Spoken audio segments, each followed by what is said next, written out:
Okay, cool. Maria, take it off. Sure. Well, firstly, thank you guys so much. Traffic was a lot heavier than it is usually, probably due to the rains. Okay, But, it's not just me. It was yeah. an evil aura in the air.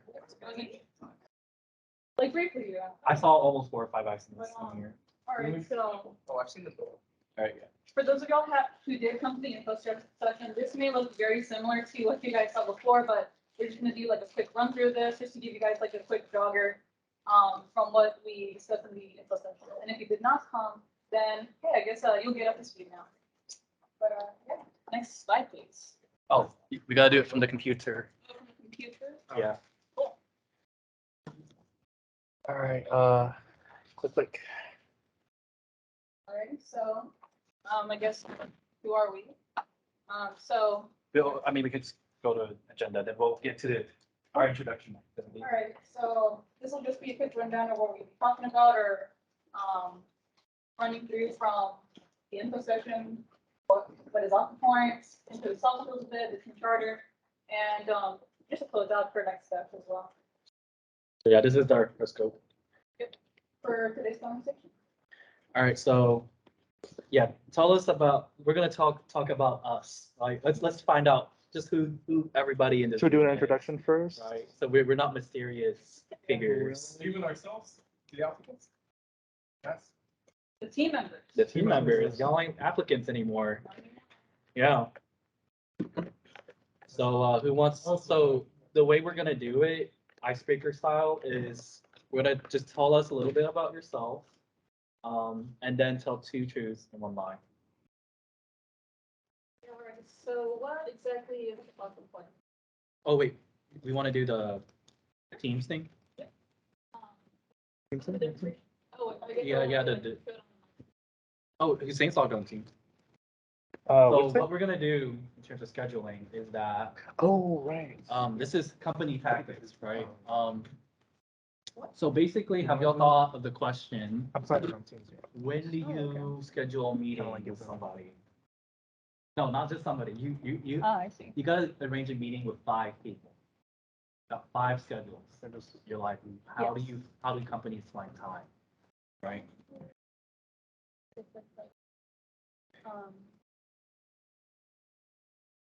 Like tools that like it's shared amongst different people to schedule. And Productivity tools. Yeah, productivity tools. And like it basically generates what times it works at. Exactly. Exactly. Yeah, that's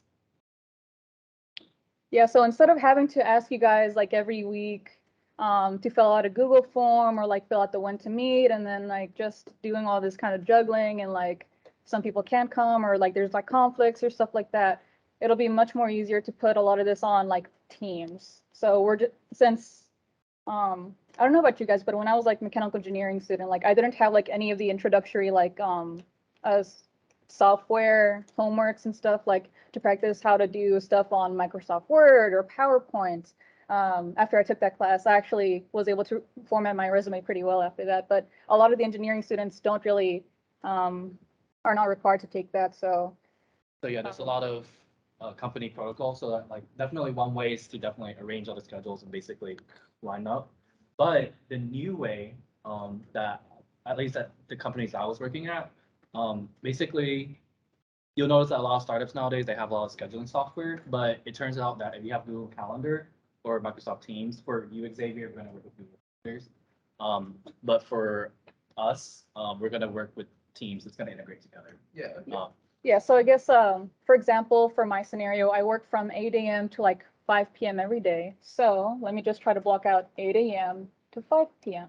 It's, by the way, at companies, very serious, like to make sure that your calendar is up to date. Like it's a very big deal. Like I feel like for college it's like whatever, but like a lot of times you'll notice that the way companies work is that meetings are very important. They're gonna schedule meeting after meeting after meeting, and you're like, I need to like talk to this person to like get something done. But then they're busy all day, and you don't know if you can meet with them. So what we're doing is that we're A mini walkthrough, like nothing crazy. yeah we're basically putting our schedule onto your calendar. Yeah. Especially since a lot of these companies or people kind of expect you guys to know how to do this sometimes. Some people are more understanding and more patient. Not everybody, of course. But And yeah, then there's even fewer that provide extra resources for you to work on that stuff. Yeah. But yeah, so this is one example, but oh, what if what if I work 8 a.m. to 5 p.m. Monday through Friday? And I need to change it real quick. So I just right click, edit, and then voila.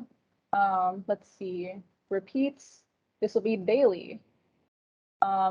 Let's see. And let's say, just for example, right now the intended end date right now is like July 29th-ish, but we're gonna be flexible a little bit there. So July 29th, let's say. So I'm gonna save that. So right now, my whole schedule, I am busy 8 a.m. to 5 p.m. Monday through Friday. Then I go to the next week. Well, blam, it's there again. Mhm. Now let's say next Friday I expect to go on vacation. So instead, I could just select this, edit, occurrence. Instead of editing the whole thing, I could just pick this one instance right here, occurrence. Let's see, I could delete it. I can delete the occurrence. So yeah, and just like that, I could, let's see, show as out of office. Yes, that one's big. That one's really big. I'm gonna say that now for every company that I've worked at, a lot of people, they don't tell you that I'm on vacation or I'm out of office, I'm in a meeting. You don't know that. You could literally call someone while they're in the middle of something, and it would be disrespectful, and you would never know. So these calendar things is a seriously big deal. You have to update that like as much as possible. Like one coworker I worked at, she never told me that she was taking off Fridays, but on her calendar, it's there. So now I know not to disturb her. So that's one protocol. You want to do what Maria is doing Mhm. all the time. So we don't have to like ask you all the time. We can just like see that hey something's up, and then we can arrange meetings like that. And then another thing is on top of that, do you see that your status thing on Teams? So for self like your profile picture and there's like a status under that. I'll also adjust according to that, and that's also a really big deal. So yeah, Oh, Available, busy, do not yeah, disturb. that's you're how at that's that. how you know, like don't mess with that person at that time. I know this is like super basic company stuff, but like I cannot you don't want to call like overstep. don't It want would to be it would be a it would be a bad thing to suddenly interrupt someone. I'm just saying. I think calling your supervisor doing a super quick. Exactly, because like I worked at a startup, so my boss would have meetings all over, and that's how I knew like not to mess with them. And we kept our boundaries safe that way. So it's a really big deal. It's funny too sometimes because sometimes you don't know they're on vacation until you try to send them an email. And like there's a little notice like, hey, I won't be back until like June like 20th. Yeah, it's another thing. It's Yeah. a horrific back and forth. It's one of the biggest waste of times ever. It's just like, when are you free? Yeah, When are and you free? speaking of When are you which, free? When are you busy? Oh, I'm busy here. It's You like could al- the most stupid back and forth. Like, why don't we just align all at once and like tell me when you're free and I'll just set a schedule Yeah. for that time. Because like just trying to figure that out can take a whole day over and like it's a waste of time. So that's why there's stuff like Calendly and there's stuff like this. So to add on to that message, like I'll be back like June 20th. You could set your status here. Yeah, so I will be gone forever. JK. Yeah, show when people message me. Let's see, clear status message after, and then I could customize this to like go away whenever I'll be coming back. Yeah, so let's just say 18. So this is just with Teams. So this is one variant of this. If your company uses Yeah, Google, automatic replies. if your company uses Google, they'll have their own version of this. But in general, when you schedule meetings with other people, we're showing you how it's done. Just so we all know how to do it, and just so that we can work with your y'all schedule. I believe Teams I've used it each time, so it's nice. There's a lot of convenience features. Microsoft. Yeah. Except Skype. But I'm telling you, like, it's one of the most common conversations ever, and it's just super nice whenever your boss just tells you, "Hey, can we meet at this time?" And it's just like, Yeah, so I guess it's not back and forth. Yeah. You're not stressing out because you already set your boundaries. And then let's say you guys want to have like a one-on-one with like another one of your team members. Yeah. Then you could just put up their email here. You can see whenever all of like each other is free. That's another big deal because this isn't just us. You know, this is everybody. You can always figure out time to meet with someone or just like do things, right? So Yeah, so I Good already put myself as like a busy 8 a.m. to 5 p.m. on my actual account. So now if Hussein is trying to schedule a meeting with me during that time, he can't, unless he wants to do a early 7 a.m. meeting. I'm gonna make a quick meeting on my end, and you can show the magic. Yeah. So, whatevs. Yeah, So I'm gonna invite Maria. because we're friends, right? We have to invite me. No, we're enemies. Okay. Knew it. I'm on, that's my, I'm on. Oh, yeah. Oh, it's not Maria. My bad. Oh, yeah. Good catch, Hussein. Bad Hussein. Yeah, so let's see. So you wanna Let me just save that. so whenever you create a new meeting. Oh yeah, you can see it. You can see the RSVP, but I guess when you click on create new meeting, right? Oh yeah, schedule meeting or just new meeting.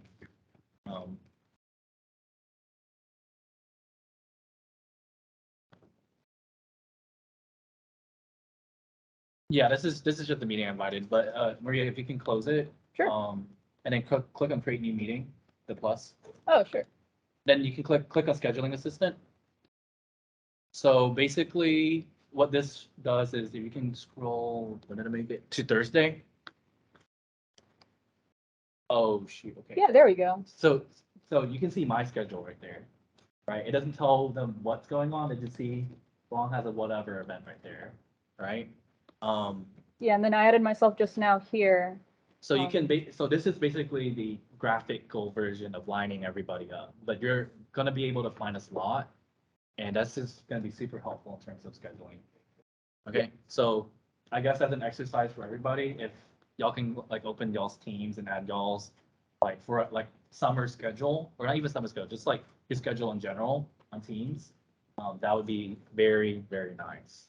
And again, we're not making you guys like do this because we don't like you or anything. It's because this is very applicable to what you're expected to know by the And time it's you actually do it. It's enter really the helpful for us, because next week, when we gotta, assign our meetings, Oh, yeah. it's gonna be a lot easier to pinpoint exactly when everyone's actually free.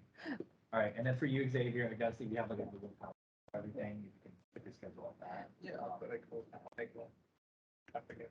To add on to that, whenever now that I have more experience working in like groups and stuff, a lot of my projects for that I've had recently with like other classmates, they've been so much more easier because we just like blocked out our time on Outlook and be like, hey, like sometimes we don't even like send each other messages on like That happens every time. So I guess for software engineering senior or CS folks, whenever y'all take senior design and y'all have to work in a group and y'all have to schedule meetings, there will be always a stupid conversation if someone is free or not. yeah. You just want like an expectation when they're free and just get it done. Otherwise, oh, why are you not here? I thought you were supposed to be here. Oh. Right? So you don't want that situation. You want this as your central source of truth. It's a very big deal. Yeah, and then normally since whenever these are created, you receive a notification on Outlook or like here on Teams, and you could select an option that you prefer like a different time or like it doesn't really work out for you. So that's like an easy, quick way. Like you don't even have to like message them privately, Yeah, like, you hey, can this doesn't already work out for do me. proper Can we like schedule a different time? Yeah. It's a proper RSVP. It's everything all in one area. It's very convenient for everybody that's involved. So. Also, it's very important to respond. Oh, yes. Yeah, you have to, yeah. It's when someone invites you to one of these meetings, you should say something. Yeah, just because it pops up on your calendar, please make sure to like hit Check. check to make sure that you're It's RSVP. basically an RSVP, because like sometimes we're trying to see, oh, no one's actually available to actually come. So then we can reschedule that meeting. So I guess in like the whole program standpoint, it'll be useful for y'all, so we don't schedule a time that none of us can come to. Yeah. It's really hard because like in summer, everybody has their own schedule, so this is gonna be something that's really helpful in terms of setting up workshops and meeting times. Alrighty, I'm not sure what else to discuss for Outlook slash the calendar stuff. I feel like it's Yeah, just pretty do this- self-explanatory. Just do this weekly, daily, just update it as much as you can, as accurately as you can. And promise me, like, I'll promise y'all, like, it will work for y'all in the end. Mhm. All right, so Yeah, moving that's on. one company, standard out of the way. Wanna cover Discord? Oh, yeah, Uh, Discord. or am I able to pop Oh, open what- Discord here? That's like, For this. like all the team. No, we haven't like no. established anything yet. We're waiting for everybody to put their like availability or like their busy times specifically Yeah, on here. yeah. So like on a post. On You wanna your- do it on your student school- version. Your student school team's calendar. There is an option to link your personal calendar if you want to include those events on your personal, and it'll sync to the team's one, but it won't show any information about your personal. That's what I did. So people will always know my availability. They won't be scheduling, okay, people still do, but they won't be scheduling at a time that I do not appreciate. Alrighty. Wanna sign Yeah, Oh, that's for the thing. Discord? How we So gonna I'm do it? assuming I could just, we can do like- it- We can do web version. Oh, cool, sure. So you just do this. Oh, this is the- Wanna swap the Can you create, screen? Like there should be like an HTML. no, you can There's- just, no, you can just we do already went this. We can just log in by QR. Oh, code. right, okay. Sure. Yeah, Discord is smart like that. Hopefully you don't click on the wrong server. So just a quick show of hands, how many of you guys are like at least a little familiar with Discord? Okay, so everybody's pretty familiar with Discord. Nice. Do we need to go over, I guess we can go over like what we expect in terms of the server. Yeah, just to touch the upon it notification like real settings. quick. You do the notification settings. I'm not amazing at that.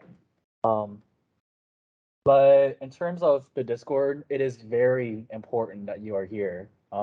Whenever we post an announcement in here, please respond. We actually use some of those numbers to help determine Yeah. if things are possible or not. Like for example, this poll helped determine just like how we were gonna do the meeting today.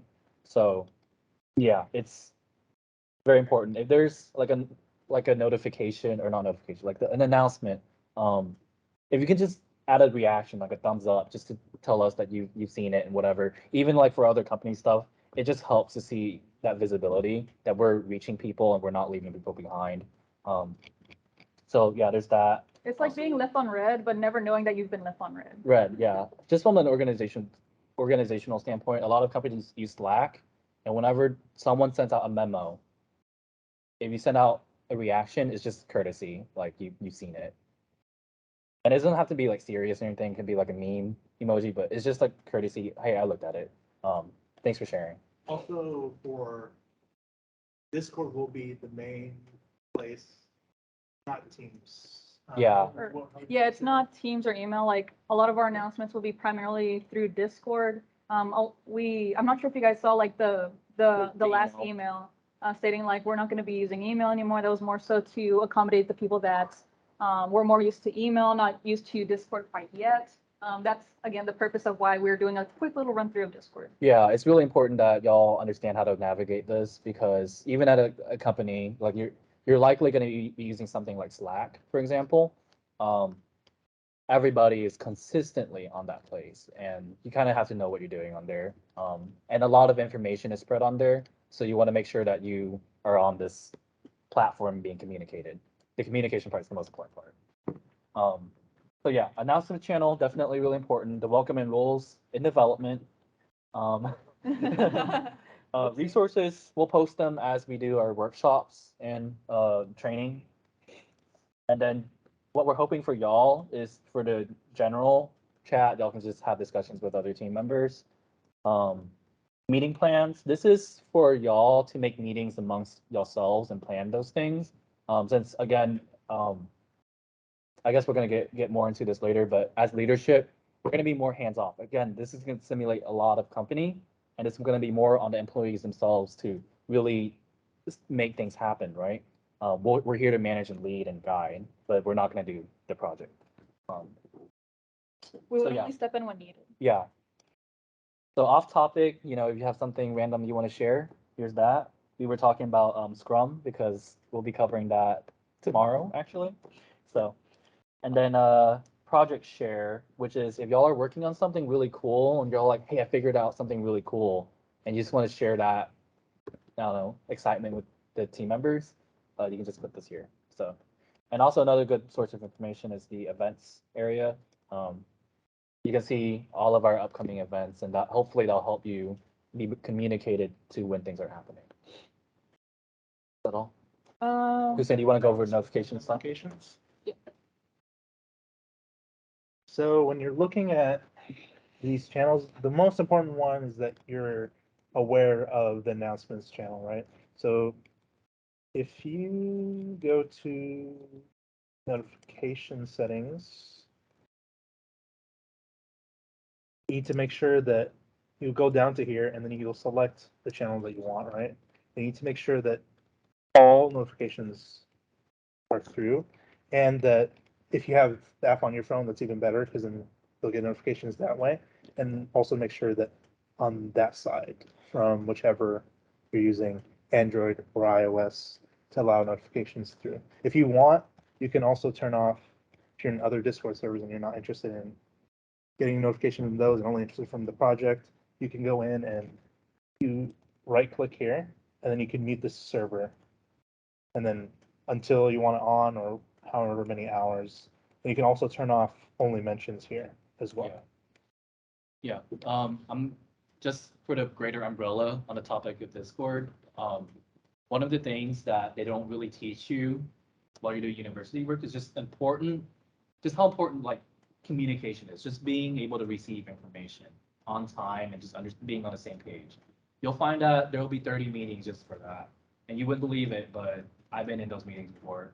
So like communication, big deal. Make sure you're on Discord, talk everything out in here, keep everything in a central place, and we're all gonna be more unified, basically. And I hope that it turns out the way we want, but again, we're still learning. We'll see if things are working as expected. We'll adjust if necessary. Okay. Not sure what else for Discord we did. Let me see your wonderful little checklist. And if you're wondering if it's not, why it's not open, The invite link The invite link? Which for one? the Google Drive. You want to do that after on Discord? Uh, I think yeah, I I put can do Discord. that right now. Oh, no? Okay. I can do it right now. So I guess you want to go into the project root private, The location? the public folder. So we have a public Google Drive with a bunch of documents. Oh yeah, we need it in the first place. Yeah, for this meeting. Yeah, so yeah, we gotta share it. So this is where we're going to share our files, our documents, and other ideas. So yeah, you want to just share this folder. Where is that? You click on the drop down, and then click share. Actually, hold on. I got it. I can do it. You got it? My Wi-Fi is stable. Okay. Yeah. Plus, we have to like individually invite folks, which isn't too hard. All right. So with that being said, I guess we can continue to the rest of the refreshing and onboarding, understanding the project. Right. All right. Take it off, Maria. You got it. There we go. So what is object points? So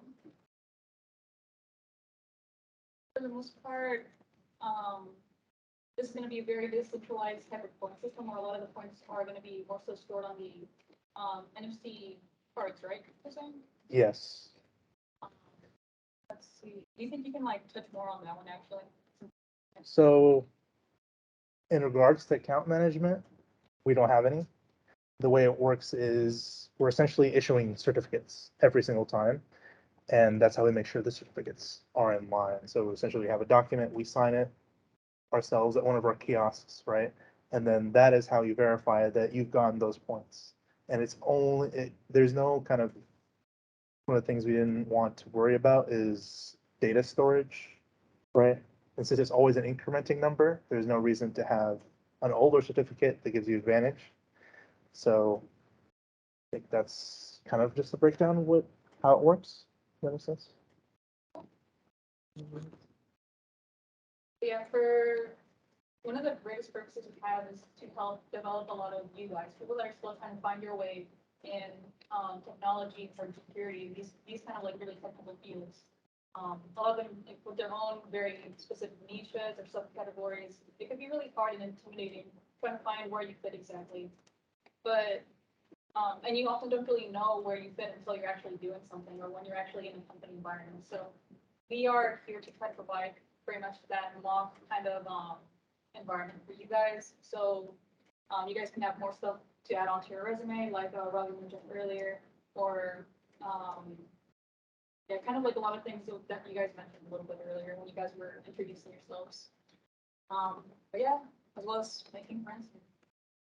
And then goal, yes, developing our community some more. You know, we really do want to create a working, functioning system at the end of this, so you guys could actually have something pretty good and putable on your resumes. Because I don't know if you guys have ever like joined other people with their projects and like it never went through, or like there were like some errors and stuff like that. And it happens. Like a great majority of projects, even for like huge, multi-million-dollar, billion-dollar companies, they still have plenty of projects that fail as well for a variety. But yeah. So just to add on that last slide, so yes, you will have a project by the end of summer, and we're actually going to help you get that on the resume in a very pleasing manner. Oh yes, we're gonna also be doing some workshops regarding to like getting started on LinkedIn, on resume stuff. We did touch upon the approach session that we would be having like one-on-ones with you guys to like try to give you guys a little bit more personalized kind of conversations and that kind of stuff. Yeah. For me, I really personally like to do it. Since I was also very much in a similar place that you guys were, and I'm very much wanting to provide that for you guys as well. I remember this whole thing, the most important part, even over the technicals of the community. I cannot stress to y'all just how important, like anybody can have like a wealth of knowledge, like that's cool. But that's the thing, anybody can develop that. But building relationships and a network with people goes so far. I'm gonna tell y'all now, I've never had to interview for any internships. They came to me.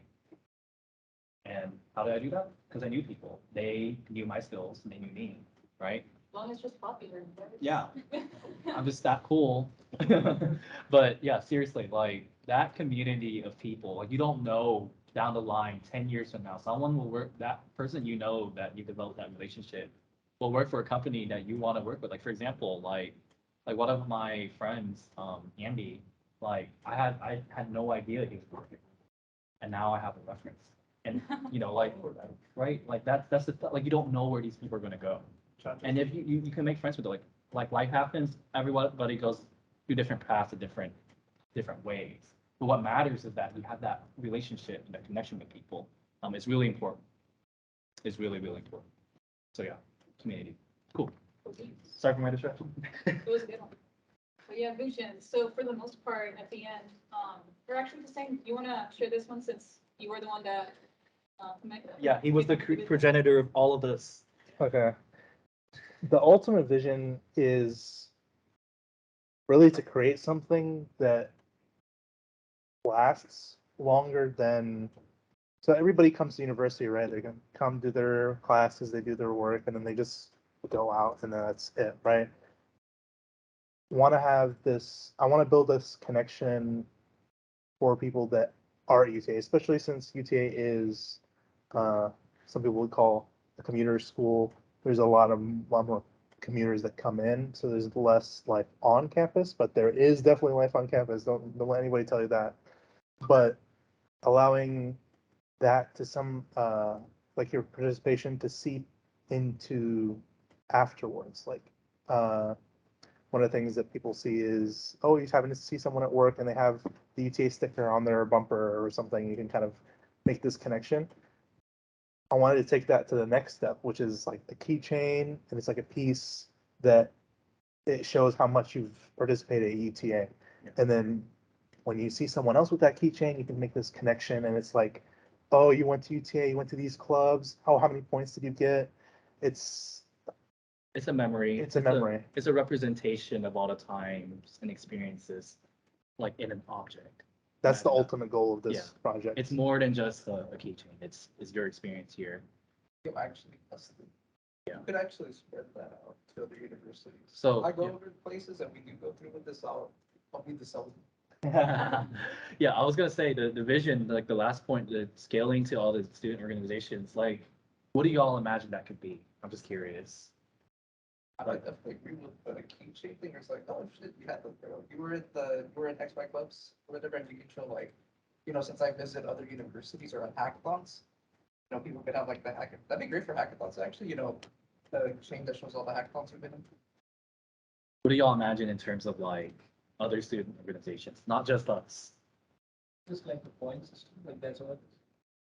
Yeah, Ideally, we do want to add on more, but more so in future projects. Right now, we just want to make sure that we get something working. yeah. Because like series, I think it already has like point system. Like it's not like a per semester, it's not finance based.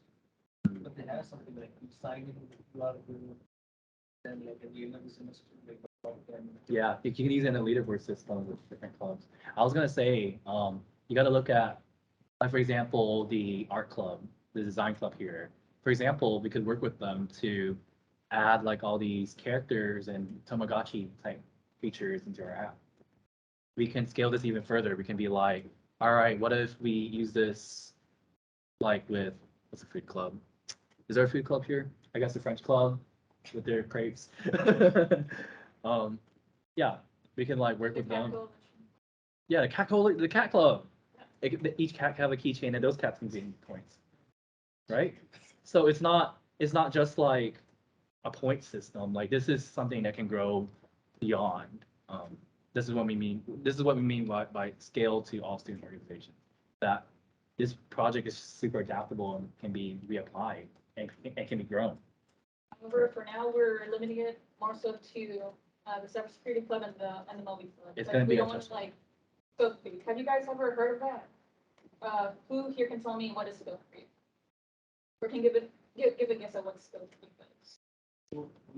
Scope creep. When people talk about and then do it, and then That's getting close. and when you have like work, so I want to add this and that, but it's just adding. That's it. It's so easy to do that. Oh, yeah. Every personal, even my own personal projects, like it happens to me all the time. I'm like, oh, I want to add this feature. Then I want to add this feature. Then I want to add this feature. What about this absolutely impossible thing? Yeah, that's another reason why a lot of projects fail, Never because they wanna finish do too much. Because they scope too much in, then that wastes a lot more time.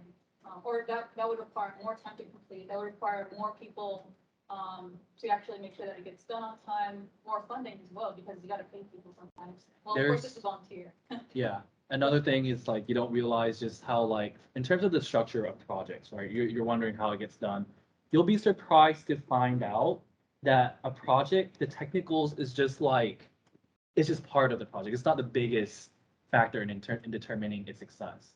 Like like just personally for me, the decisions you make to set up that project to get done is like way more.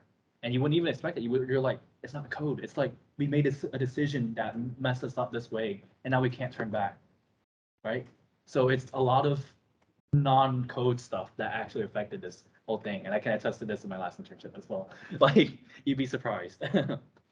Sometimes some projects are canceled because business priorities change, or Exactly. because it's no longer feasible, or like, yeah, there's also like even greater factors up above that can determine the fate of If a you project. if Or you want to there's not a shine, project champion supporting it throughout the whole life. yeah. I was gonna say if you want to truly shine in terms of like being able to talk about a project, like say a recruiter asks you like, tell me about your project, right? If you can tell them like less about like, I think it's really important to talk about what you did, but the decision and the thought process is very important because that's what they're looking for.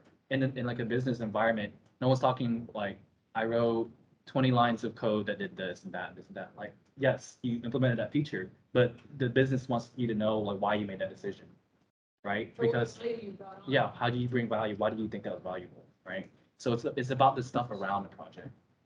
That's why people tell you to make a project because it simulates that business decision-making process. The more business-minded you are, the more you're able to think like people who are actually making big company decisions, the more savvy you are. Yeah, for some people that have more technical background, sometimes they do struggle to continue moving up the ladder because sometimes they're too much ingrained into the technical side and can't really communicate sufficiently. Mhm.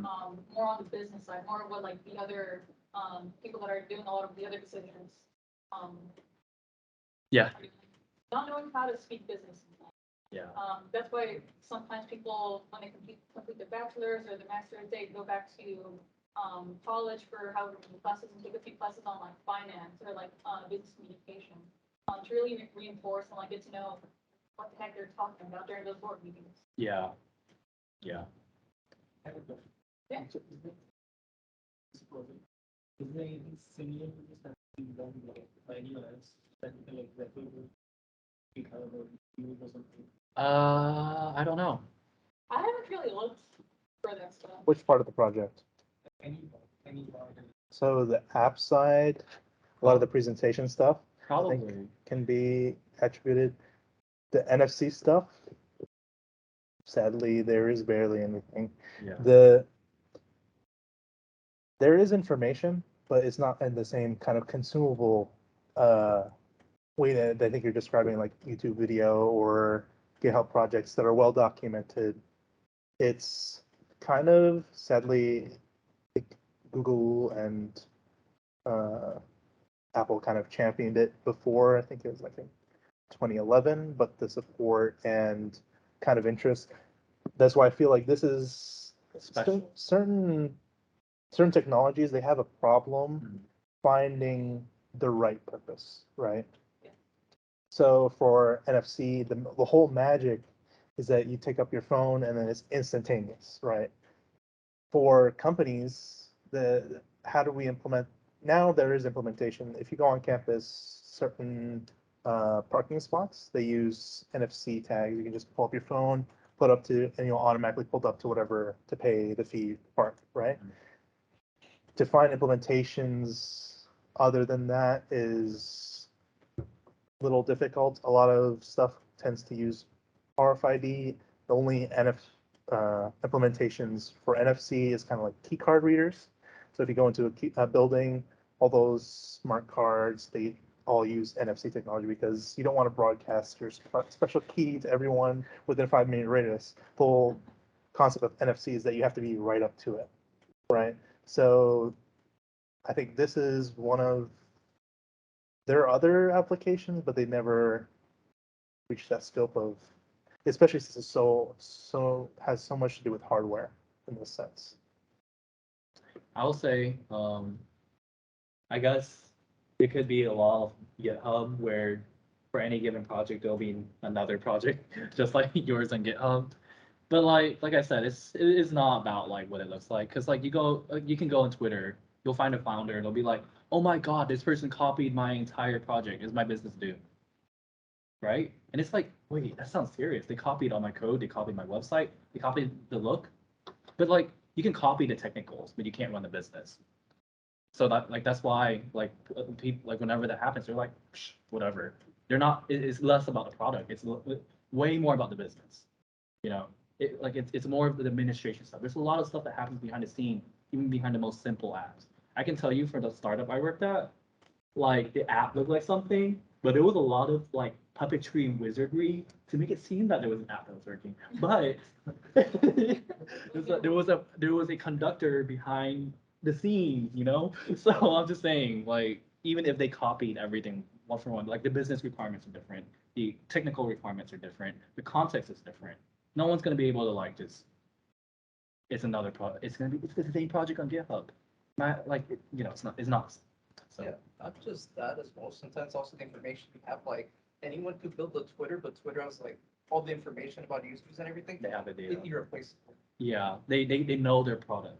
someone who just copies it is just like, Good luck getting all that new data. yeah, like it's only gonna be, you're only gonna be able to grow it so far. So that's why, again, we emphasis on the business decisions. We emphasis on that. Okay, Also, I think it's just so that I think maybe kind of show you where this idea came from. Originally, we were so this is kind of a joint project between Cybersecurity Club and Moby, right? Originally, this project was kind of starts at the board was cryptocurrency. Right? So that's where it started. Yeah. This is where it's led to. So the nice thing about cryptocurrency is you don't need a database. It's all public, everything. I feel like this project takes some of the best parts of cryptography, NFC, and takes them together to produce something. Because that's what cryptocurrency would do. We just keep track of points, right? And there's a lot more complicated stuff that is needed to run that kind of network compared to run this type of network where all you're doing is handing out certificates. Even the way you implement it, you might not even need a network connection at all to the internet. So no need for a database, Mhm. no centralization. It's So- perfect to spread within a university because you think, I don't, a lot of other clubs, they might not be as savvy and looking, okay, is it connected to the Wi-Fi? Is it this? You want something that can just run by itself.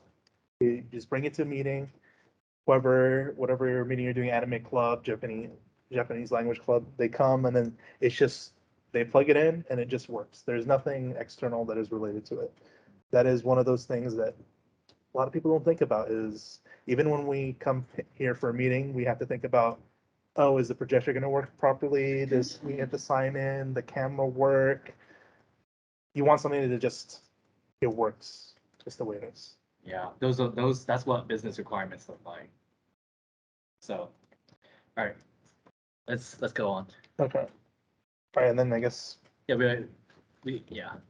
we'll go back into the diagram. So now you'll get to take a closer look exactly what we're planning on building.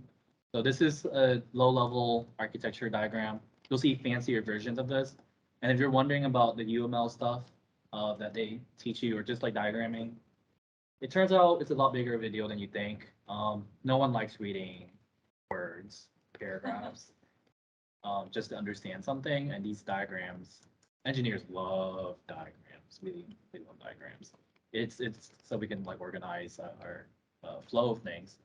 So this is our diagram. This is the system that we have in mind. What are you trying to do? Are you trying to zoom in? You want to go over each part or Do you you want me to just go over it? just like a general overview? Okay.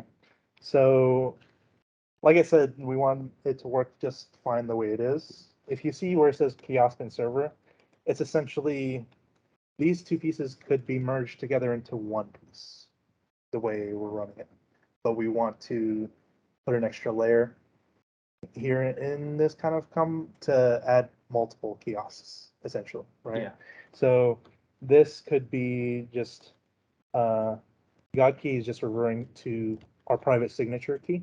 So that's how we use to cryptographically sign that this certificate is made by us. So in like basic terms, I guess there's It's just your signature, I would call it. yeah, it's just, There's another version, there's another half, which is the public key.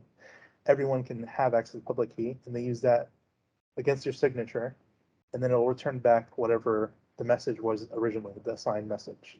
So that's how a little bit into okay. not too. I don't want to go too far because we Yeah, also have there's going to be more session. information about it, but basically what that means is that there is this private key. It's a very important key, right? This key is fundamental to the security of the app. So that's what that means. Mhm. Yeah, normally for those kind of keys, those are like hidden away, like some sort of like vault for companies. Like normally there's like a whole lot of like checks and balances to make sure that The nobody who shouldn't be there is not taking out or checking out the important keys. That's why we called it the God key. Yeah. Because it really is like even on your own computers, there are those keys stored somewhere in your computer. And if someone finds that key, they can like do everything. It's essentially what we use to secure that you are you on the internet, Yeah, because literally on the you can internet. send any kind of signal on the network, right? But how do we know that's you, right? We use those keys. And then you have the card, which is just essentially just a message, and it has a signature at the end. That's all that it is. It has points and titles feature. It's the data that's stored inside of each chip, the card. And then a presentation side, you want to talk about that a little bit? So the presentation side, I guess we're gonna get into a little bit more detail on another slide, but if you look at that, there's just multiple components to what is inside of like the app that you're seeing whenever you scan a chip. So the idea is that you're gonna have a chip, you're gonna have your phone, right? And your phone is gonna have this app. It's gonna be a very bare bones app. Take your phone and touch the chip, and it's gonna send you a bunch of data that's going to be viewable on your phone. So some of that data is your account. Let's see what How many else. points you have? How many points you If have. you have any titles? There's going to be some backend stuff, like for example, the signature, some security stuff basically. You can back up all of your information on that chip onto the app. And on the other side, you can see like this green side. So on top of having your phone, someone needs to set up these chips in the first place. So we have a web portal. So it's basically Google Forms and a bunch of other services that will make to now allow people to enable these chips to work with the phone. Because the way it works is checking that when you go in and you take your key, and then you put on the kiosk, right? It checks that this certificate that's in the key chain is valid, and like we can verify it, right? If it doesn't have anything to begin with, then it can't sign it, because Yeah, we have to you set it. just you have to set up you have to make a certificate manually first. Yeah, you have to set up the cards and chips first. But for this diagram, I don't think we expect y'all to understand it 100%. My last startup, they kind of threw me a diagram, and I was like, so yeah, there's gonna be a lot of questions and back and forth and referencing this diagram over time, but don't be like, I don't understand it now. I guess I can't do this anymore. We're here to discuss it over time, and we're gonna spend some time to understand it together. But yeah. Not that bad, especially when you look at like a website diagram. Some website diagrams are crazy that you look at that website and what's on that. Some of them are like state machines or all these integrated components and Handling pictures. state, oh man, I saw for one of the projects I'm Yeah. gonna do, it was like the diagrams. It can get pretty nasty. At my last company, there was like this multi-layered architecture. I'm just like, dude, I'm sorry. I don't know about MVC is the most common.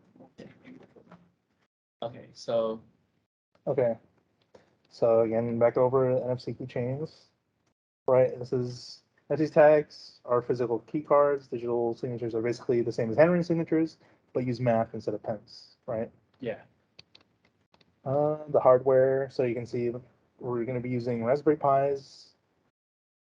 Server used to control the Raspberry Pi, which is just another Raspberry Pi, and then the NFC reader and writer, which is the red thing you're seeing on the screen. Yeah. And it's interfaced using I don't know if you guys all have taken 1106 or 1205, but these are GPIO pins, where it connects. yeah, that's gonna be our hardware stuff. So we get to touch things. And then for me, so yeah, as I was saying, so this is going to be the app on your phone. It's a cross-platform mobile app, specifically a React Native app. So it'll get y'all introduced to some industry relevant technologies. It works with the NFC tag. There's going to be some libraries that'll help us out with that. Again, it'll be doing some security procedures once the key touches. So that's the signature stuff that Hussein was referring to. And then the most important part, it displays your account information so you can see it. And then other things that it does, so if you ever lose your key, you want to have a backup just in case. That'll be on your phone. So if we finish this project way in advance, like we're like the God team, nobody leaves, like it's the most amazing thing ever. Then we have more features, like what if we can display some event information onto the app? How can we make this applicable not just to your tag, but to any tag, just extending features. So the app is scalable in that respect. Roadmap. So you want to cover that, Maria? Yeah, so this is how a lot of this is gonna be looking like right now. We're in the onboarding phase. You guys are trying to get familiar, get to know like what's going on even. You guys might be wondering like, why is this meeting like 3 hours-ish? It's because normally for any type of project, the first 1, 2, 3 days is some of the most critical for establishing norms, for understanding expectations between us and you guys with us. Let's see. And then, yeah, so right now we're intending for the first 1.5-ish sprints to be for the kiosk. Server second, third presentation will be roughly throughout the whole thing here. But again, like we mentioned before, we did touch up on a little bit for Agile. Are you guys, to what extent are you guys familiar with Agile? Yeah, raise your hands. No. Okay, good. That's what we're expecting. Yeah. But yeah. But just to know, a sprint is a 2-week period traditionally. But yeah, that's all I'm saying. But yeah, also expect for any of this to change, by the way. Yeah, we don't. We like to say we know exactly what we're doing, but we're figuring stuff out. Pretty much still in a company environment. Things can go all the time. So yeah. And then this is a little bit about, This is exactly what we're gonna show y'all. I think we could. I mean, y'all gonna see more of this in the future. I feel like this is just going some tech out there that if y'all recognize it, y'all recognize it. But this is what we'll cover. They're all industry relevant. I promise y'all. It's stuff that y'all can put in y'all's resume that they will be looking for. So, okay. And then I'll talk about the sprint agile stuff. So just since we're covering agile tomorrow, we'll get into more specifics, but it's basically a glorified to-do list that is a process, really. It works in a rhythm where everybody understands each other, and there are these to-do tasks that you're assigned to. So basically, you'll hear software engineers, they take tickets and they work on tickets over time for their tasks. That's what this is. It's agile. Almost every software company uses it at this point. Even if you're not a software engineer, even if you're working for something else. I know even designers use this, managers, like people across businesses love agile. But it's a process. It's a process where people do tasks over time in context that's measured and adaptable. That's just I know it's a big umbrella. It took me 2-3 years to understand, but we're giving it to y'all straight, so y'all know what it is before coming onto a company. There's a lot of ceremonies and rituals, so things that people just do during Agile to keep track of everyone's progress, but we'll find that out tomorrow. So yeah, I'll just keep it as that. I don't want to give too many spoilers. Okay, so these are. Yeah, this is roughly the roadmap, just in word form. At start date, expected end date, July 29th, but yeah. This is just a rough idea of the time commitment that y'all are probably going to make. Just again, just to be clear, what we're going to do is that we'll have regular meetings, right? So it's going to be simulating work. Like you'll come for like maybe 2 days a week, right? You come, you'll work, we'll help you out. We'll hold some of these rituals in person, just like an agile. But it's kind of a fit to your schedule. So it's not going to be like the entire time this week. Like you're doing all your work during those days. So like maybe you'll come. We expect basically like 10 hours max per week, where you'll be putting work into your tasks, right? So in that time that you're here, we're gonna be doing the agile rituals and just like working and mentoring, and then the other time you'll be working your own stuff on the side. So it's flexible. So it's you're here and you're not here. Just chill and working. Cool. So it's also time. So Okay, that's on the slide stuff. So before we jump into that, so we all have our nightmares working with people or other student projects and stuff. You guys want to share like what are some things that went well for some of the old student projects? Do you want to? What? Oh, for the For just to introduce some soft skills. sure.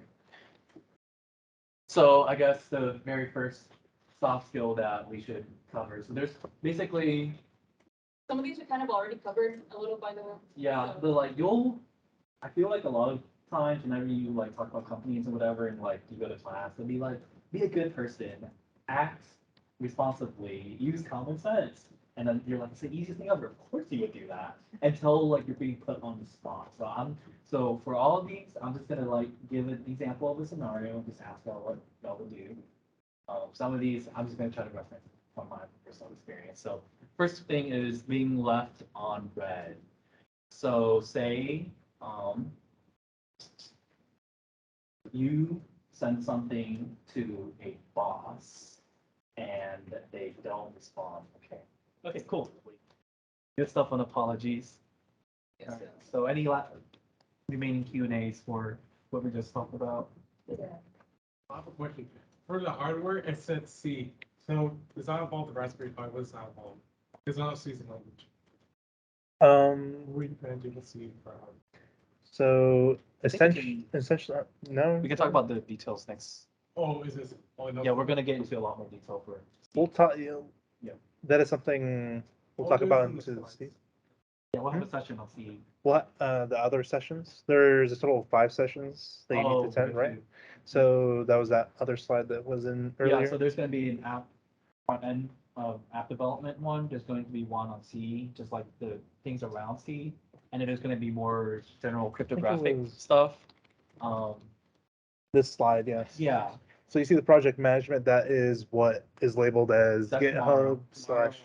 Friday is project management, Agile Jira, and then the early next week is gonna be app development, and then the later end of the week, hardware theory, so NFC, networking, cryptography.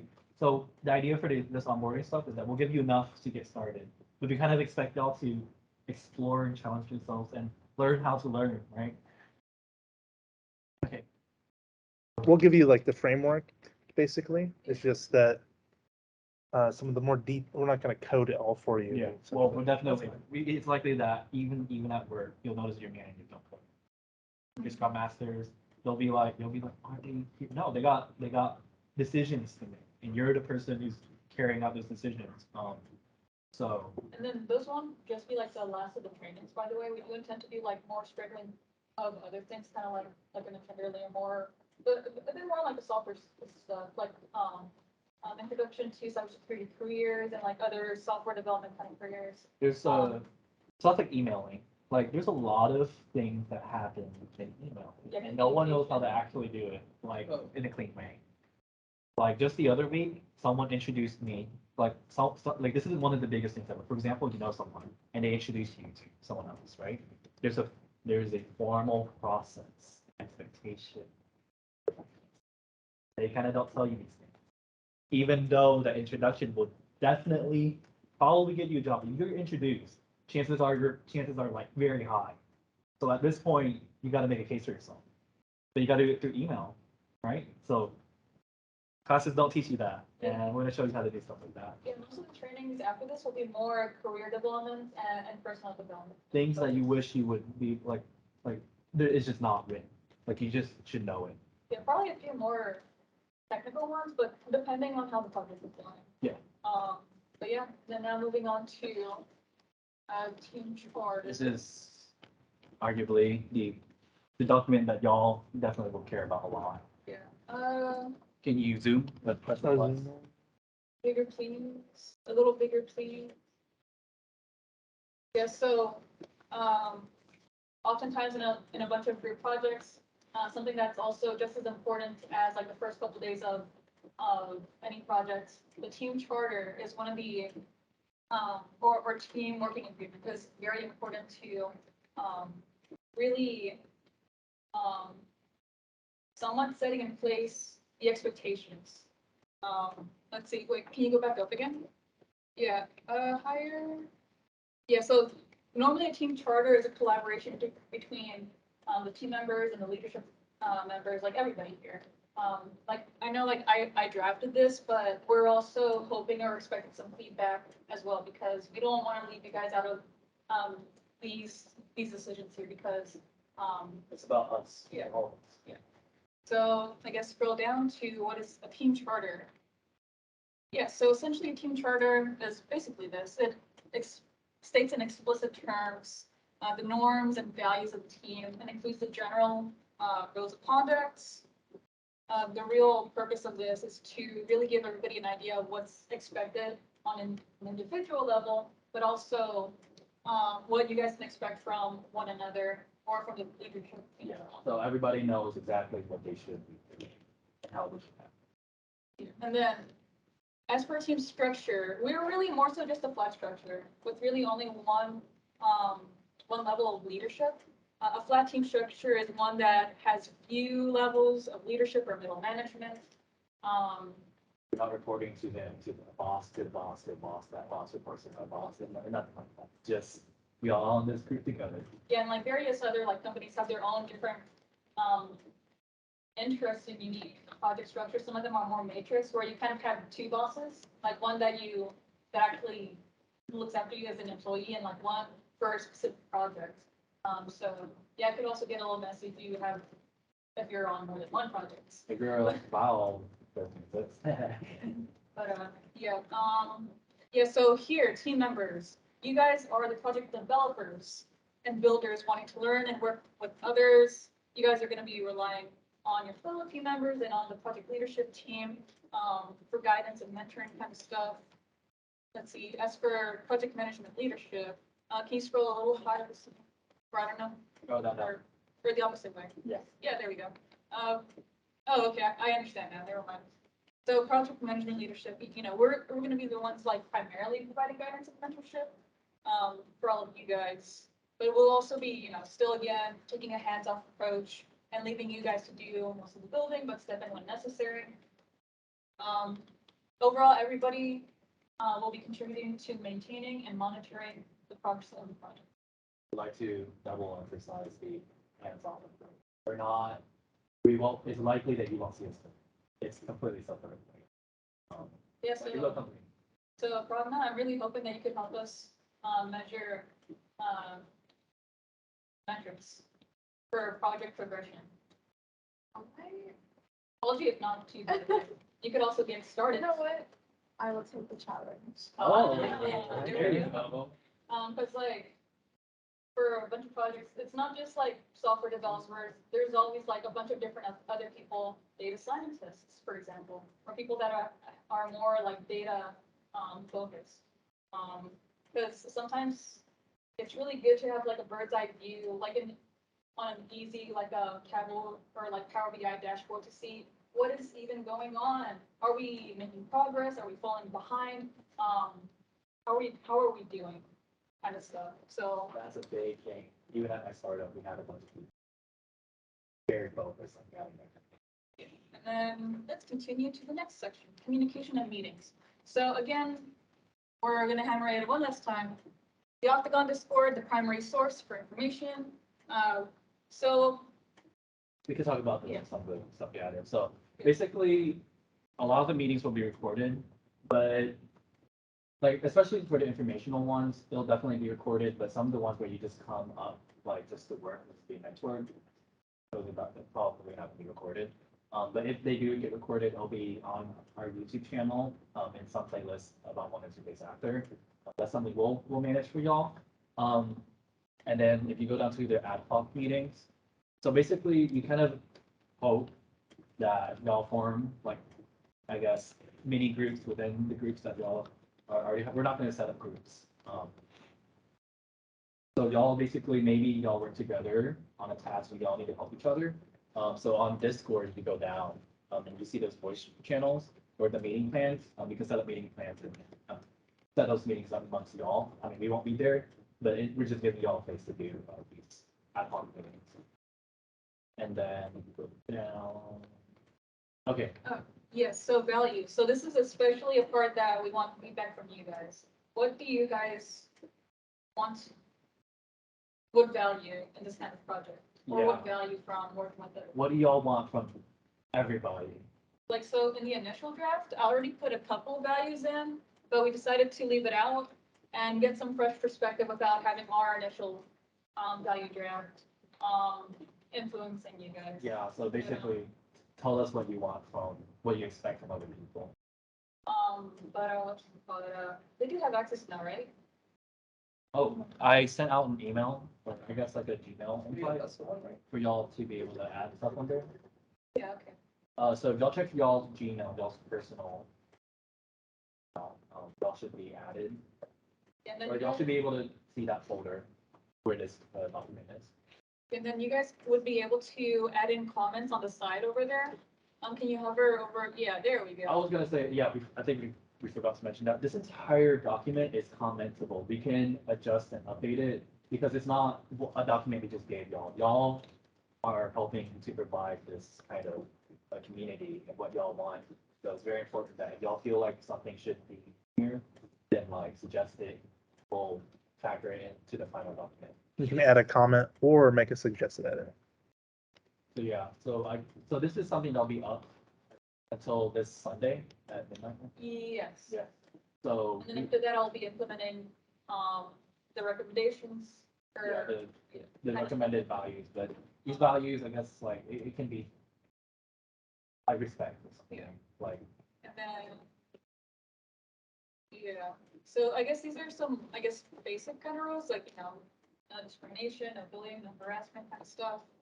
Confidentiality, so, I'm sure many of y'all might want to share some of the work that you've done on like your GitHub or like your LinkedIn, but similar to another like, company, type of situation, they normally don't want people sharing confidential stuff like that.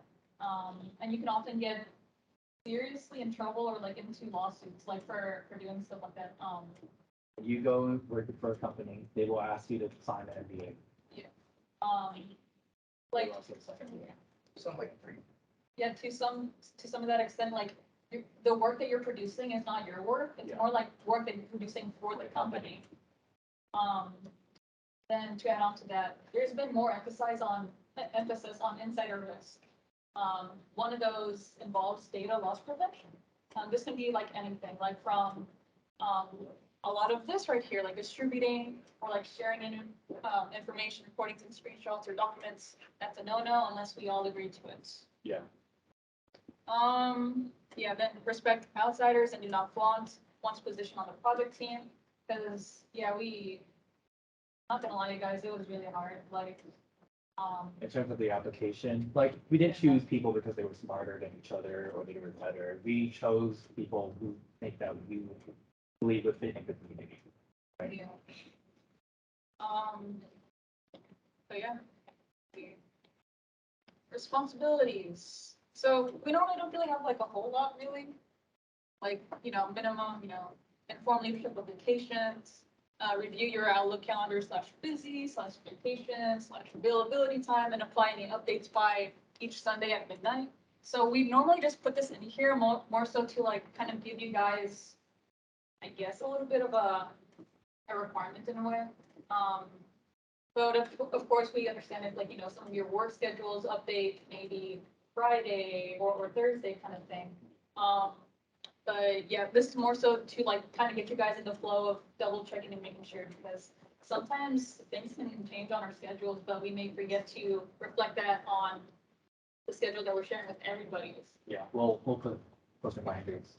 And then, catch up on missed meetings. Again, for whatever in-person trainings that we do attend, we do really recommend doing the in-person ones. Because for me, when I was doing a virtual internship, I did not get like a whole lot of the development or like context from if I had actually had like a more hybrid or an in-person type of internship. The virtual side was very good for me, like flexibility wise, but like in terms of professional and like social kind of growth, yeah, no, like when I went back to the office recently, like with everybody there on my team, I was actually overwhelmed. Like I did have a few moments where I was just crying well, I didn't cry. I was like near tears. Like I was just so overwhelmed. Like all these people It's here. very different. It's very different. I can tell you, my first internship, whenever I did fully remote, it was the worst one. It was like one of the worst things. I was nervously laughing too many times, you guys. But I got through it. Yeah. I'm here. So But be here as much as you can. yeah. We focus mostly in person. So you can make this however you would like, in terms of you, but you will get the most experience of like the mentoring, the culture, the community, just like here. Yeah, like normally virtual is already pretty good for people that already have a lot of that experience. Yeah, that's the thing. People seem to expect that everybody just fit in, but like whenever you're new, you need that mentor because you'll find that a lot of companies they will have a dedicated mentor sitting right next to you. Their whole time and investment is to be there whenever you need help, whenever. Right? So that's why we're doing that in person. So that we can be like, hey, I need help, and we'll be like, all right, what's up? You know? And it's a lot more personal. Yeah, but yeah, responsibilities, catching up on missed meetings, similar to work environments. Not everybody is gonna like give you everything that you need to catch up on. Sometimes you'll actually have to take the initiative and like go out there, for yourself. You know, fourth one, read the announcements and make sure to complete requested items. And then procedures to talk more about the things that we put in the responsibility section. So in-person and hybrid meetings, since we are limited on leadership resources of 4, where we all have our own like conflicting schedules.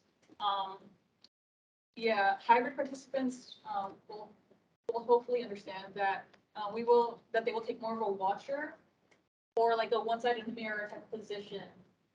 So basically, if you know we have a meeting where it's viewable online, we won't be able to like say we want to encourage people to be here.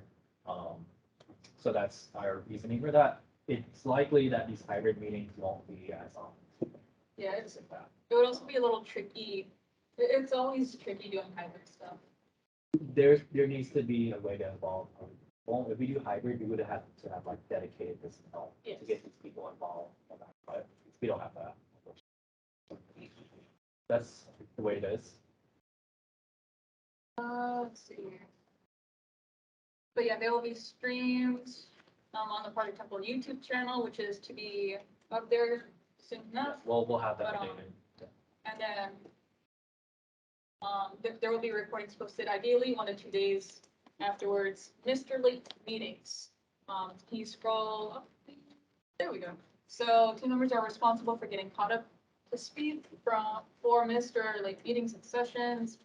So notice for this, we put a lot of the do some stuff before you reach out first. Oh yeah. And then we put like, okay, now you can reach out to people. Yeah, the first one, if available, watch the meeting or session recordings. Number 2, if available, read the meeting minutes, related documents, and a catch-up activity, if there's one available. But depending on the activity, Yeah, we'll have ways to catch you up. Yeah. If you're not able to be here. yeah, you could either be like doing it like the next time you're in person or doing it on your own free time. But yeah, and then number 3, finally reaching out for help. If necessary, reach out to a fellow team member for help and share the steps that you've taken so far to get caught up. Yeah. I don't know if you guys are ever like on Discord chats or something, but people kind of just post their code and are like, hey, can you guys help me out with my full code? And then somebody else has to ask like, okay, What did you do? yeah, what have you done? What are your issues right now? Like that Tell kind of us- like sort of sometimes. Give us some context. So like, yeah, you don't want to go back and forth. That's back and forth waste time a And lot. it also saves them from explaining to you the things that you've already reviewed in step 1 and 2. Yeah, you have to keep in mind whenever you reach out, you just ask people, even for leadership, like when you reach out, like you're in a way taking a little bit of their time. So you want to make sure it's as concise as possible. Because like sometimes, like for example, you didn't do the first 2 steps, or you're like, what's this thing that the information? What's this thing where the information's already there? And I'm just like, Yeah. I don't know. I don't know if any of y'all are guilty of this or like have ever gone on Reddit and checked out r/professors. One of their favorite things that they like to list like at the beginning and at the ending of the semester, they really like to post a lot of how some people don't read the syllabus. And then they get emails like, hey, when does this due? Or like, blah, blah, blah, stuff that's usually in the syllabus. And then the professor's like, oh, hi, did you check the syllabus? yeah, like Yeah. like like they may send you a very friendly message, but get this, they are frustrated. Yeah. We're like it'll be just like, dude, it's right there. Like, because these questions, you don't know if they're serious or not. So we take that, all of that at the same time. It's like, oh, shoot, that's something's up. So yeah, don't be doing that. Make sure you get all the context and then ask your very deep question whenever it's there. Oh, it also helps to share screenshots too, by the way. Yeah. Just because sometimes what you see may not be what they're also seeing. But yeah, the last one, if the meeting was missed, inform a project management leader that it was missed and, share the steps that you have taken to catch up. But, yeah, and then vacations, this is just a little bit of, What to do if you got vacation? This is summer. You can expect it. Even for me, like I got vacation coming up, so oh yeah, y'all do. we're gonna miss one. Yes. I'm gonna miss y'all. Jeez. But yeah, vacation. So, the first one, let a project management leader, as well as the people that are depending on your work, that you're gonna be having a vacation soon. And if you have a date and time, a date when you're gonna be leaving and when you expect to come back, please also share that if that's available. Give us all the information that you can. Yeah, and yeah, so number 2, update your availability on Outlook. We might forget sometimes that you're out of office, so Yeah, it's just very helpful. to specify that you're out of office, so we know, like, oh, that's vacation. And then once that vacation is fixed and I come up, you drop us a little reminder because there's like 20 of you guys, and I'm sorry, but my memory is kind of bad. We are not gods. Yeah. We can only do so much, we'll do our best, but we cannot be 100%. Oh, yeah. But also your team members too. Give them a heads up as well. Probably 1 week before you leave, ideally. Yeah. And then we do not expect you to work during your vacations. Please take the time to rest. It's a vacation. It's a vacation. Come on. And then conflict resolution. Xavier, you really touched up a little bit of this like earlier, how it could be really hard to de-escalate some stuff, right? So this is just like some general stuff here. So they're like, yeah. Yeah, so essentially there's 2 types of conflict. One that's functional, one that's dysfunctional. Functional being that it contributes to the objectives of the project. Dysfunctional being it does not improve project performance. I know like the functional one can be hard to imagine, but let me tell you this. At my last internship, we had a designer who would not take no usually answer. And like an engineer who also had an opinion where this thing should go. The designer's like, I just think that this was not a good experience for the users. And the engineer said, we have to get this built for our stakeholders. They're both completely valid, right? But like, man, do they like gambling. They're like, but we have this requirement, but like, but we have this user, blah, blah, this data. But what about this engineer? We can get it built right now. It's like, do we want to do it right now? I'm just like, it's a very real thing, but it's pretty productive. Like they talk about some big things. Yeah, so some of these points like are not really that new. We kind of already touched upon this through some of the activities and like get to know us. Talking points earlier. If you're feeling negative, sad, or angry during a disagreement, think, are they disagreeing with my idea or with me? Because oftentimes people are actually disagreeing with the idea, not necessarily with you, but because it's your idea, it could feel like they're disagreeing with you. I don't know if you guys have ever felt that way.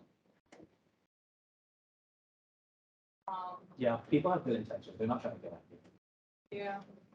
Most people have good intentions. Some people aren't aware of what they're doing. So, yeah. Hussein, you wanted to say something? Most of the time. Most of the time. No, yeah, most of the time. It's a good assumption to take that. Most people aren't. It's a very tiring. Yeah. And you just never know what situation you're in. You could be completely misreading the room, like you said, the person's email. You might think, oh, they're not responding to my email, and you make this whole thing in your head. They're like, okay, they don't like me, something, they hate me. Sometimes it's not what people are kind of thinking about at work. They're mainly worried about finishing their tasks or whatever they've been assigned to.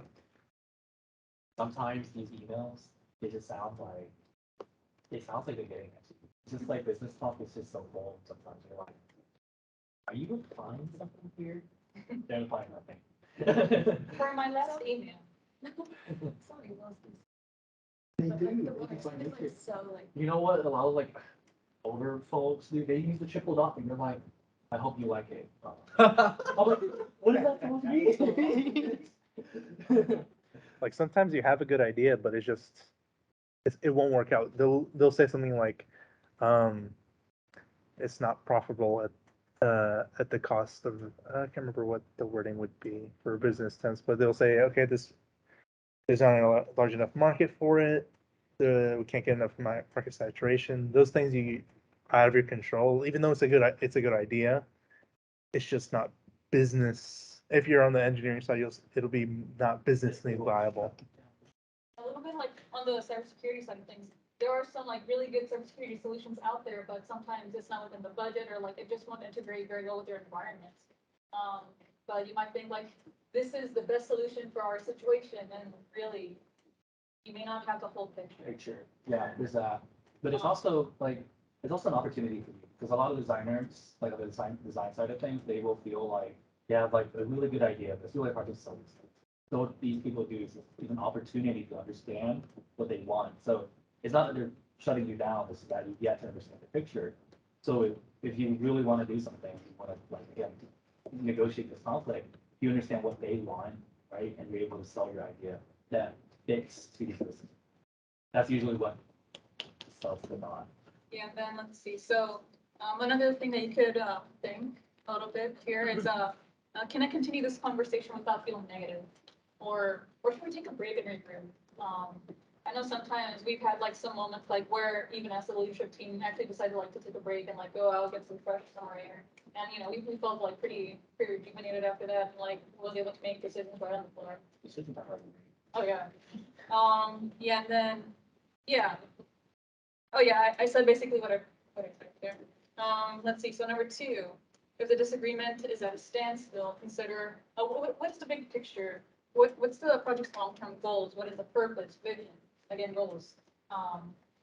That could possibly help realign, where you want to go with, in the discussion. Number 3, if you are not feeling good or feel discouraged even, like you're not being heard sometimes. Yeah, take a step back and reconsider, did the other person intend to make you feel this way?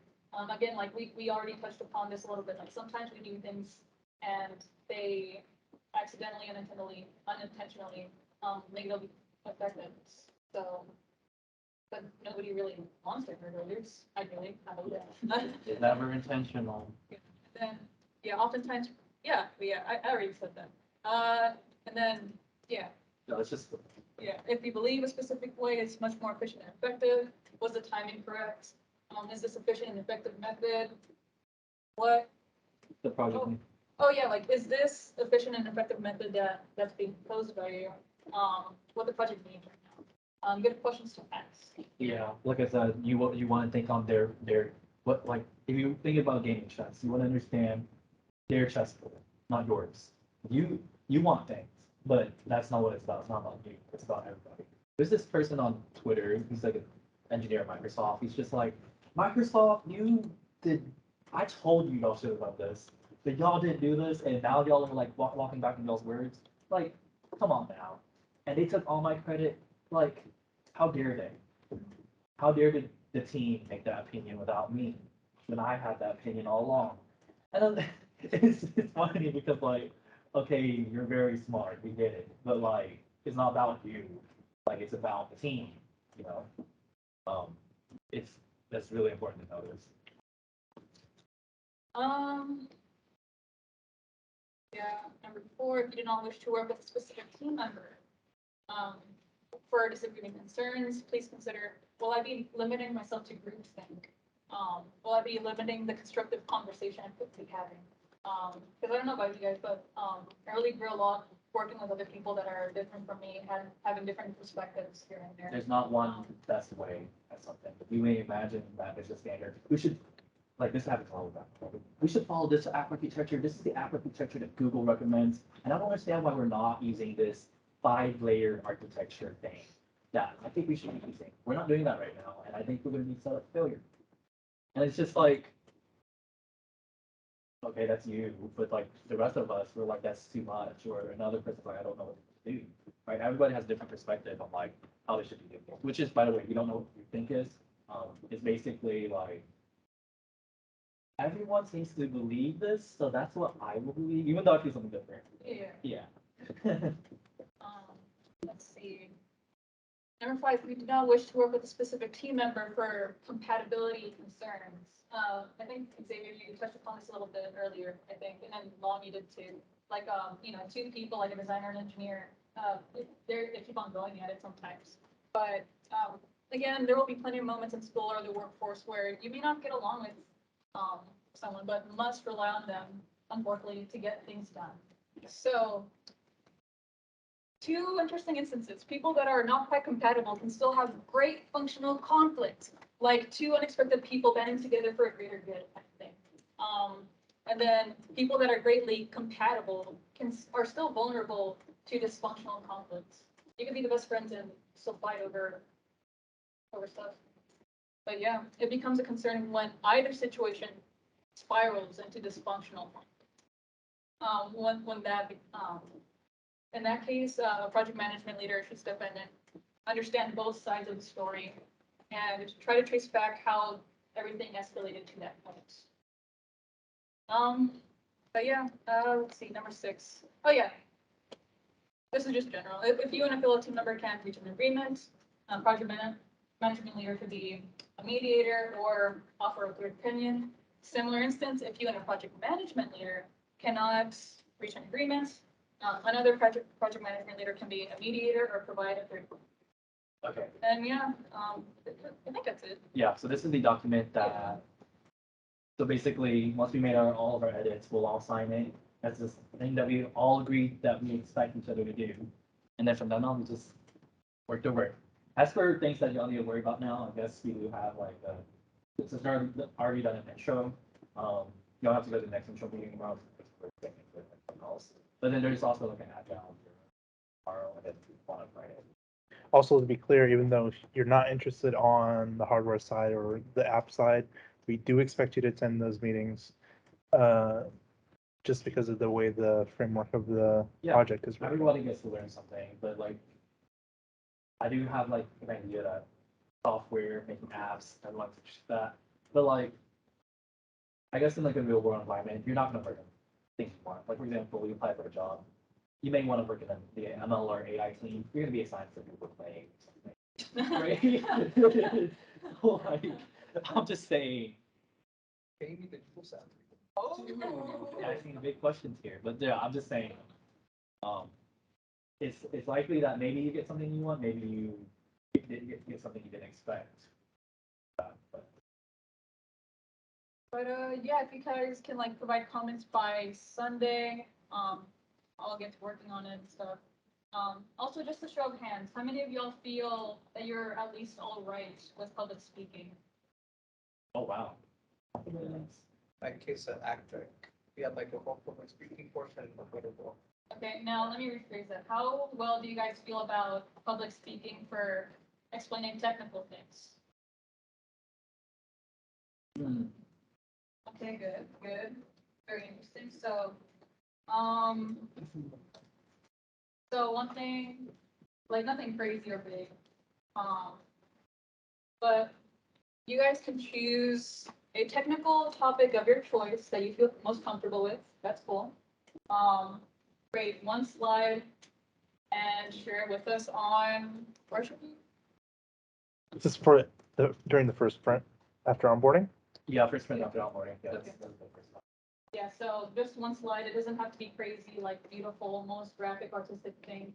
I mean, it would be good, like just to get practice with that, if you're able to. But yeah, for this technical thing, you'll have 1 minute to explain. And you can only use that one slide. And then after that, we could try to like provide some feedback and everything.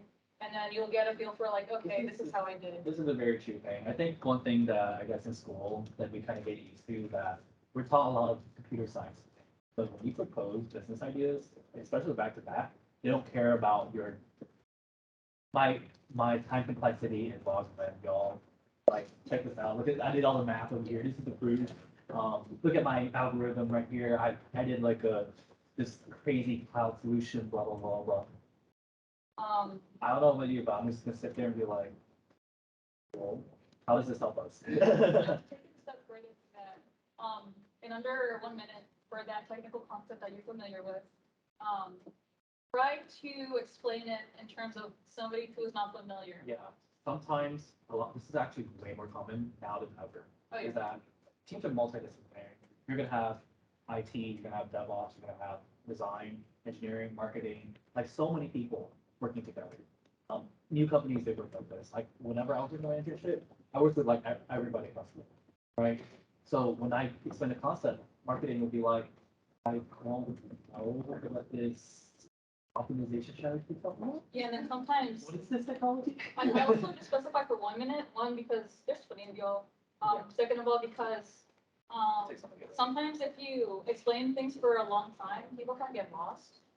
And sometimes people really just want Yeah, the this is the quick one 1 minute across the explanation. board. The Um, TLDR. Yeah. Yeah. Even that, like in Agile, there are these things called stand-ups. You have, like, it's a 10-minute conversation between your team. And you gotta like provide an update just like that. No one wants to know like your entire life story. Okay, we're just looking for updates. Just tell us what happened, what's still moving on. So you have to do that really quick in a way that's precise. And it can be a lot because there's a lot of technical context. You're like, I saw 50 problems yesterday. Oh my God. I gotta tell them everything about this. And then you track them the next day. You are the vortex that everyone fears the conversation forces, right? And they're like, okay, we gotta give updates too. Yeah, and then I also wanted to kind of do this for you guys because I was part of the ESOCA case study team. And like through the people that were more like computer science focused, after we did our submission, it was a recorded submission of our presentation.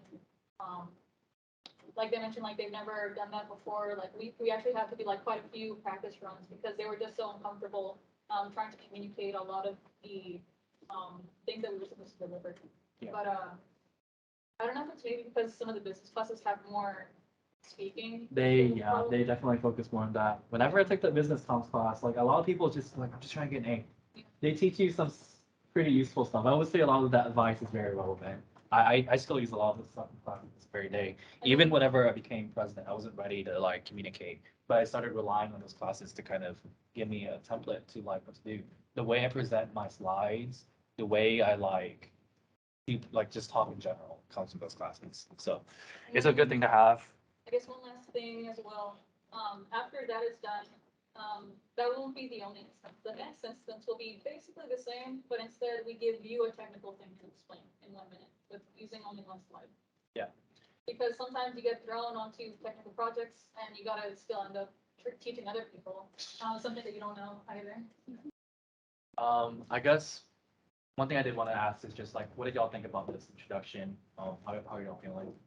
Great, it made me more excited. Oh, that's great. Really awesome. What's your name again? You're the only one without a sticker. Okay, that's good. I'm glad I left that impression for we all did. Left that impression for y'all. We hope that this made things more clear in terms of like, what to do and everything. But yeah, it was nice meeting all of y'all. Hopefully we all get by together for like an actual work day and see some stuff moving. All right, that's all we have. Feel free to ask us questions as we clean up. By the way, this is not our permanent room. Oh, yeah. We're just doing this because it is the most flexible room. Yeah, so we recommend not forgetting anything here. Yeah. Oh, I did like almost leave like a $100 mouse in the